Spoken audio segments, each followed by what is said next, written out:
Hi, my name is Malka. Today we will be doing a preschool lesson on making pizza.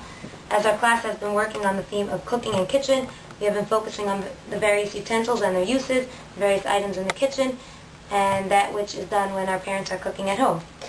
So, as Vygotsky believes that it is very important for a teacher to be there to scaffold for the children, I would start the activity by offering a comment such as, "I love to eat pizza. I love especially to eat pizza in the pizza shop." And I would wait to see what responses I would get from the children. Hopefully the children will become involved. We will have a discussion about eating pizza, making pizza, and the children will become enthusiastic and motivated, and then we are ready to start our activity. I will begin first by showing them my visual board. On my visual board, I have the actual physical picture of that which we will be making, which will become real to them, which is the picture of pizza. I will just move over for a moment to the various utensils that we will be using: a mixing bowl, a mixing spoon, a measuring cup, and hopefully these items are familiar to the children as we have been learning about it for the past week. So it is always nice to review that which the children are learning constantly. That is, practice makes perfect, and they definitely gain a lot from reviewing constantly that which they are learning in class. As Howard Gardner believes that there are multiple intelligences, different children learn best in different ways. Some children learn best through visual, some children learn best through auditory. So that's why, aside from the fact that it's very important to pair language with visuals at this age, it is very important to offer the visuals for those children who learn best visually. Therefore, I included a recipe here, which is listed using visuals. So I will actually go through the recipe with the children. We'll go through all the pictures, label that which is in the picture, and as Piaget says, that this stage of the preschool age is the pre-operational stage where children learn best through concrete representation, I will pair each picture with the actual object, the actual ingredients that we will be using. For example, when I get to the picture of sugar, I will be showing them the actual sugar that they will be adding into the bowl. Again, one of Piaget's very important theories, as other theorists believe in as well, is that of active learning. Children are actively involved in their learning, so let's get started with this hands-on project that the children will be actively involved in.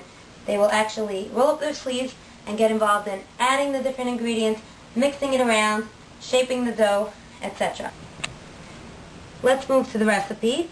First we need water, which we have right over here. And we need yeast, which we have right over here.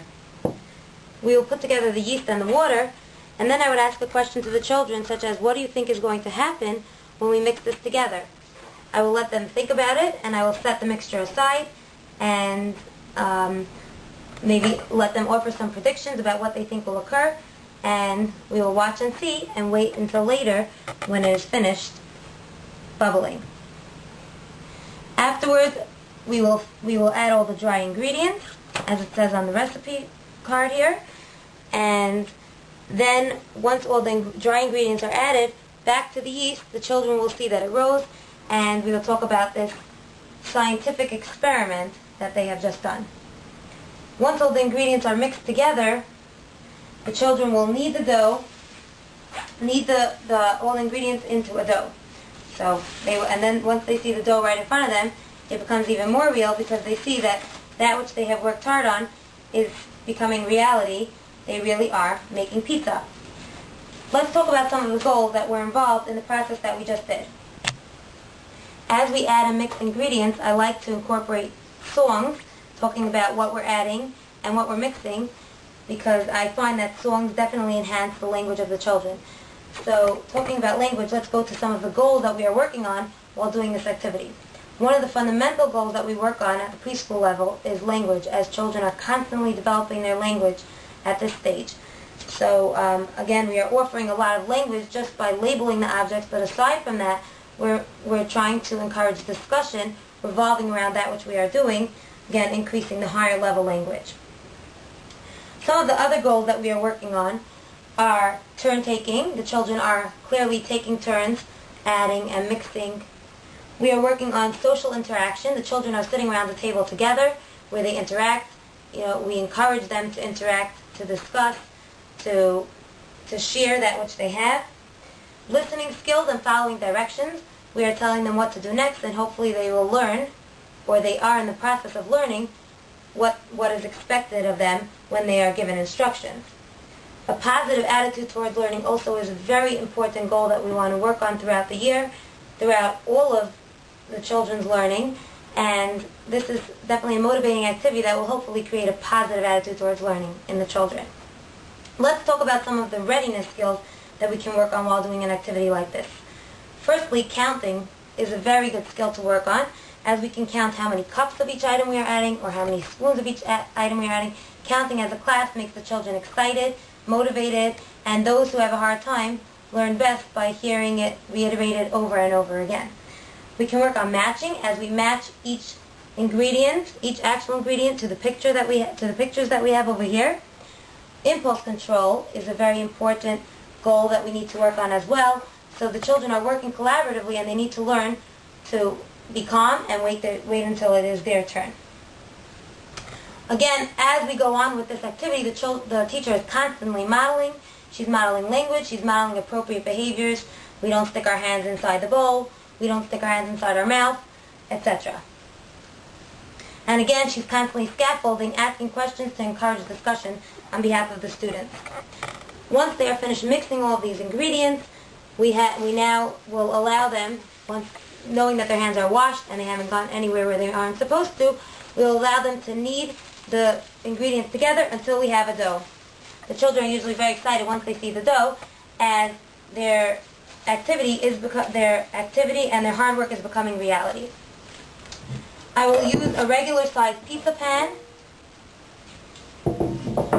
and have a few children gather around each pan to start spreading the dough across the pan together.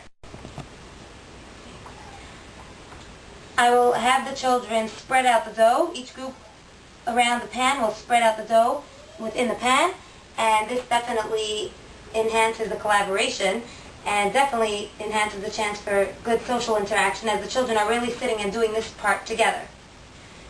After we have the dough, again following along everything together with the visuals in the recipe, we will be adding the sauce. I will provide a few spoons so that the children can do this together, and afterwards we will be spreading the cheese, sprinkling the cheese across the top of the dough. Once this process is done, we will put the pizza in the oven and wait until it is finished. The children are going to be anxiously waiting for it while we do another activity in between. And once it comes out of the oven, the children will feel so good about themselves because they can take ownership of this pizza, as they were actively involved in every single process of making this pizza. One of the skills that our class has been working on a lot throughout the year is sequencing. So definitely a recipe like this lends to learning about sequencing, what comes first, what comes next, and after that.